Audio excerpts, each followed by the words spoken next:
देखो, तेलुगु सिनेमा की इमेज ऐसी बनी हुई है कि यहाँ पर जमीन से जुड़ी हुई फिल्में बनती हैं और ये लोग अपने कल्चर को दिखाते हैं। जहाँ हीरो भी फिल्मों में लुंगी पहनने से पीछे नहीं हटते हैं और हीरोइंस भी साड़ी पहनने से पीछे नहीं हटती हैं। हालांकि ये अलग बात है कि डायरेक्टर अपनी फिल्मों में हीरोइन को साड़ी पहने हुए तो जरूर दिखाते हैं, लेकिन उनके कैमरे का फोकस हमेशा उनकी नाभि के ऊपर होता है, या कई बार नाभि के थोड़ी ऊपर वाले हिस्से को अलग अलग एंगल से शूट किया जाता है। और जब ये सारे सीन बड़े पर्दे पर नजर आते हैं तो इनको देख रही ऑडियंस सिनेमा हॉल में सिक्के और पैसे बरसाती है।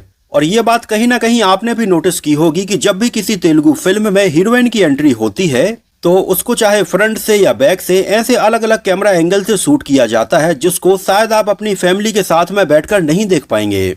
मतलब भले ही उस सीन में कुछ नहीं हो रहा है, हीरोइन बस चलकर आ रही है, लेकिन कैमरा एंगल इतना वियर्ड होता है और बार बार नाभि के ऊपर इतना ज्यादा फोकस किया जाता है कि भाई आप अपनी फैमिली के साथ में बैठकर कंफर्टेबली ये फिल्में नहीं देख पाओगे। हद तो तब हो जाती है जब हीरोइन को लटाकर कोई उसकी नाभि के ऊपर शहद डालकर चाटता हुआ नजर आता है, तो कोई उसकी नाभि के ऊपर ऑमलेट बनाता हुआ नजर आता है। तो कभी वाना वाना विल्लू बाए गाने में रामचरण बरसात में भीगती हुई तमन्ना भाटिया के पीछे अपना हाथ मारते हैं। आपको बता दें कि तेलुगु फिल्मों में ए ग्रेड एक्टर यानी कि अल्लू अर्जुन, पवन कल्याण, महेश बाबू और नागार्जुन जैसे कई एक्टर्स ने ऑन स्क्रीन इतने लंबे किसिंग सीन दिए कि इमरान हाशमी भी फेल हो जाएं। और इस मामले में मानो अल्लू अर्जुन ने तो रिकॉर्ड ही तोड़ दिया है। आज इस वीडियो में हम इन सारी चीजों को आपके सामने रखने वाले हैं। यहाँ तक कि काजल अग्रवाल और एलिना डिक्रूज तो मानो किसिंग मशीन है, हर दूसरे एक्टर ने इनको on screen lip to lip kiss किया है। अभी हाल ही में रामचरण और जानवी कपूर की फिल्म आई थी पैडी, और इसमें जानवी कपूर को इतने वियर्ड एंगल से शूट किया गया था कि फिल्म देखने के बाद कई लोगों ने इसको क्रिटिसाइज किया। और आगे चलकर जानवी कपूर ने भी अपने सोशल मीडिया हैंडल पर एक पोस्ट जारी किया था जिसमें कहीं ना कहीं जानवी कपूर भी ये बोलती हुई नजर आ रही थी कि उनको शूट करने का तरीका काफी वियर्ड था। आपको बता दें कि आगे चलकर ये सारी चीजें इतनी आगे बढ़ गईं कि फिल्म मेकर्स को ये सारे सीन हटाने पड़े थे। खैर, वैसे अगर देखा जाए तो जानवी कपूर का ये तो लगभग हर एक तेलुगु फिल्म में हो गया है। इसके पहले देवरा में भी उन्हें ऐसे ही घाघरा चोली दी गई थी, जिसमें भी जानवी कपूर को ऐसे ही शूट किया गया था और वो ऐसे ही नुकीले ब्लाउज पहने हुए नजर आ रही थी। खैर, सबसे पहले बात करते हैं तेलुगु फिल्मों के इमरान हाशमी यानी कि अल्लू अर्जुन के बारे में। जब अल्लू अर्जुन का साल 2003 में फिल्म गंगोत्री से डेब्यू हुआ था तो इसमें उनके लुक को लेकर उन्हें बहुत ज्यादा क्रिटिसाइज किया गया था। हालांकि इसके बाद आर्या, बनी, हैप्पी और देसामुद्रू जैसी फिल्मों के बाद में अल्लू अर्जुन की फैन फॉलोइंग काफी बढ़ गई थी। और पहली बार अल्लू अर्जुन साल 2009 में आई फिल्म आर्या 2 में काजल अग्रवाल को किस करते हुए नजर आए थे। फिल्म आर्या 2 वैसे एक बहुत अच्छी फिल्म थी, लेकिन इसमें अल्लू अर्जुन ने पहली बार काजल अग्रवाल को लिप टू लिप किस किया। और कहीं ना कहीं आर्या 2 के बाद से ही अल्लू अर्जुन को इस मामले में हरी झंडी मिल गई थी। और इसके अगले ही साल 2010 में उनकी फिल्म वरदू में जब एक सीन में वो एक्ट्रेस भानुश्री मेहरा को लगभग 30 से 40 सेकंड का किस करते हुए नजर आए। हालांकि उस समय फिल्म तो बॉक्स ऑफिस पर बुरी तरह से फ्लॉप रही थी, लेकिन इस किसिंग सीन के बहुत ज्यादा चर्चे हुए थे। जब इतने लंबे लिपलॉक सीन के बाद में भानु उनसे बोलती हैं कि और कुछ चाहिए क्या। वैसे इसमें अल्लू अर्जुन के साथ में आर्या भी नजर आए थे, लेकिन ये फिल्म वाकई में बहुत ही बेकार थी।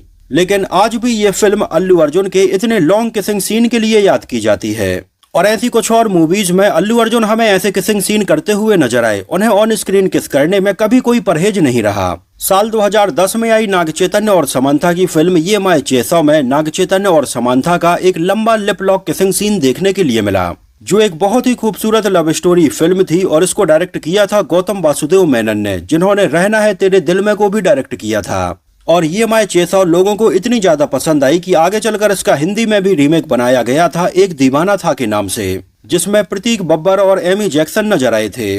वैसे कहीं ना कहीं ये माय चेसाव के टाइम से ही नाग चैतन्य और समंथा के बीच में प्यार बढ़ने लगा था और आगे चलकर इन दोनों ने शादी भी कर ली थी, लेकिन और आगे चलकर इनका डिवोर्स भी हो गया। और आगे चलकर नाग चैतन्य और समंथा ने दोनों अलग अलग शादियां कर ली थीं।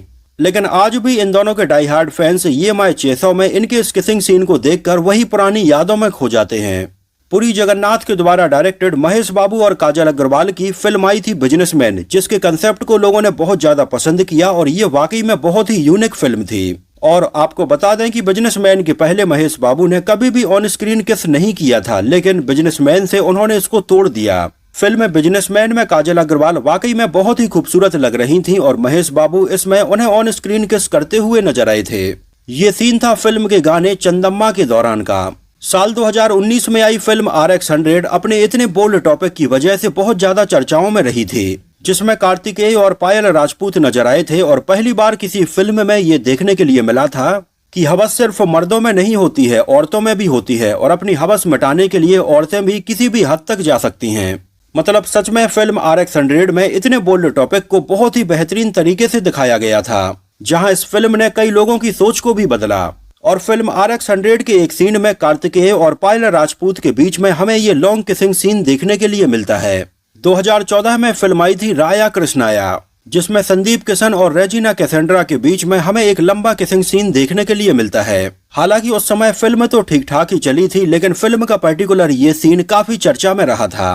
तो कहने का मतलब ये है कि तेलुगु फिल्मों में बहुत ही नॉर्मल तरीके से हमें ऐसे किसिंग सीन समय समय पर देखने के लिए मिलते ही रहे हैं। और आगे चलकर संदीप रेड्डी वांगा की फिल्मों ने तो मानो इसको बिल्कुल नॉर्मलाइज ही कर दिया था, जब उनकी विजय देवरकोंडा के साथ में फिल्म आई थी अर्जुन रेड्डी। साल 2017 में ये फिल्म आई थी और उस समय तेलुगु फिल्म इंडस्ट्री में इसके सबसे ज्यादा चर्चे हो रहे थे, जहां फिल्म में हमें वैसे तो काफी बोल्ड सीन देखने के लिए मिले थे और इसमें विजय देवरकोंडा और शालिनी पांडे के बीच में एक किसिंग सीन भी रखा गया था। आगे चलकर संदीप रेड्डी वांगा ने सेम इसी फिल्म को शाहिद कपूर के साथ में कबीर सिंह के नाम से बनाया था और इसमें भी ऐसे कई सीन हमें देखने के लिए मिले थे। वैसे इस मामले में अपने रवि तेजा भी पीछे नहीं हटे और अपने साथ में काम करने वाली कई एक्ट्रेस को उन्होंने किस किया।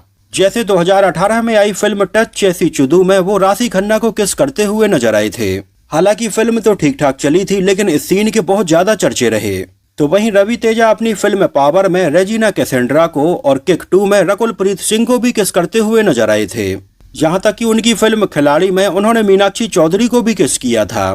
तो कहीं ना कहीं एक चीज देखने के लिए मिलती है कि तेलुगु सिनेमा के ए ग्रेड एक्टर्स भी ऑन स्क्रीन किस करने में कभी पीछे नहीं हटे। विजय देवरकोंडा ने अपनी फिल्म अर्जुन रेड्डी के बाद में आगे चलकर वर्ल्ड फेमस लवर से लेकर गीता गोविंदम तक कई फिल्मों में किसिंग सीन दिए। इसके अलावा उनकी अनन्या पांडे के साथ में आई फिल्म लाइगर में भी हमें ऐसे कई सीन देखने के लिए मिले। यहाँ तक कि अगर नेचुरल स्टार नानी की बात करें तो उनकी भी फिल्मों में ऐसे कई सीन देखने के लिए मिले। जैसे कि उनकी फिल्म जर्सी के एक सीन में वो हमें श्रद्धा श्रीनाथ को ऐसे ही किस करते हुए नजर आए। हालांकि फिल्म जर्सी को लोगों ने बहुत ज्यादा पसंद किया और इस सीन के भी काफी चर्चे रहे। यहाँ तक कि उनकी फिल्म श्याम सिंगा रॉय में कृति शेट्टी के साथ में भी उनका एक लिप लॉक किसिंग सीन रखा गया था। यहाँ तक कि साल 2019 में आई नागार्जुन की फिल्म मन मधु 2 में नागार्जुन का एक ऐसा ही इंटीमेट सीन रखा गया था, जब नागार्जुन और इसमें उनके साथ में नजर आने वाली अक्षरा गौड़ा के बीच में इसको शूट किया गया। हालांकि उस समय नागार्जुन को इस तरह के सीन करते हुए देखकर उनके फैन 1 मिनट के लिए शॉक्ड हो गए थे कि नागार्जुन इतने सीनियर एक्टर हैं फिर भी पर्दे पर इस तरह के सीन कर रहे हैं। लेकिन यहाँ पर इस सीन में नागार्जुन और अक्षरा गौड़ा के बीच में गजब की केमिस्ट्री देखने के लिए मिली थी। वैसे इस मामले में पवन कल्याण भी पीछे नहीं रहे। उन्होंने त्रिशा कृष्णन को फिल्म 3 मार में ऐसे ही किस किया और अपने पावर स्टार को बड़े पर्दे पर इस तरह के सीन करते हुए देखने के बाद में उनके फैंस भी बहुत ज्यादा एक्साइटेड हो गए थे। तो वहीं महेश बाबू ने फिल्म बिजनेसमैन में काजल अग्रवाल के अलावा उनकी फिल्म 1 नैनोकोडाइन में कृति सेनन को भी किस किया। वैसे अगर इन किसिंग सीन को छोड़ भी दिया जाए तो तेलुगु सिनेमा की हर दूसरी फिल्म में एक्ट्रेस को इतने बोल्ड तरीके से शूट किया जाता है, जिसको फिल्माते टाइम पर एक्ट्रेस भी कहीं ना कहीं थोड़ी अनकंफर्टेबल हो जाती है। लेकिन अब ये कल्चर बन चुका है और वहाँ के फिल्म मेकर्स भी ये जानते हैं कि अगर फिल्मों में ऐसे सीन नहीं रखेंगे तो ऑडियंस इनको पसंद ही नहीं करेगी। इस वजह से हर एक फिल्म में पर्टिकुलर ऐसे सीन तो रखे ही रखे जाते हैं। जैसे तमन्ना भाटिया की भी कई फिल्में आपने देखी होंगी, भले ही तमन्ना भाटिया ने ऐसे बहुत ज्यादा किसिंग सीन ना दिए हों, लेकिन फिर भी पैया और ऐसी कई और फिल्मों में तमन्ना भाटिया हमें ऐसे सीन करती हुई नजर आई। वैसे तेलुगु सिनेमा का पहला किसिंग सीन माना जाता है साल 1937 में आई फिल्म गोला भामा में, जब इसमें एलेप्ता रघुरामैया और अंजलि देवी के बीच में ये सीन शूट किया गया। इसके बाद मॉडर्न टाइम पर आगे चलकर साल 1989 में डायरेक्टर मणिरत्नम की फिल्म गीतांजलि में नागार्जुन ने गिरजा को किस किया और ये उस समय तक तेलुगु सिनेमा का सबसे लंबा ऑन स्क्रीन किस था। और कहीं ना कहीं अगर देखा जाए तो नागार्जुन की इस फिल्म के बाद ही तेलुगु फिल्मों में इस तरह के और सीन रखे जाने लगे थे और आगे चलकर तो ये सारे सीन बिल्कुल नॉर्मलाइज हो गए थे। तो दोस्तों ये तो बात हुई तेलुगु सिनेमा में रखे जाने वाले ऐसे सीन्स की और किसिंग सीन की। वैसे आपने इनमें से कितनी फिल्में देखी हैं और कहां पर आपने ऐसे सीन्स को नोटिस किया, हमें कमेंट सेक्शन में जरूर बताइए। तो फिलहाल के लिए इस वीडियो में इतना ही। और हाँ, इस वीडियो का मकसद हेट फैलाना बिल्कुल भी नहीं है। फिल्मों में इस तरह के सीन तभी रखे जाते हैं जब उनकी डिमांड होती है या ऑडियंस उनको देखना पसंद करती है। वैसे आपकी इसके बारे में क्या राय है, हमें कमेंट सेक्शन में जरूर बताइए। तो फिलहाल के लिए इस वीडियो में इतना ही। अगर ये वीडियो आपको पसंद आया हो, मेरी मेहनत आपको पसंद आई हो, तो इसको प्लीज लाइक करके मुझे इस बात का जवाब जरूर दीजिए। तो मिलते हैं किसी नए वीडियो में कुछ और ऐसी ही इंटरेस्टिंग और रोचक बातों के साथ।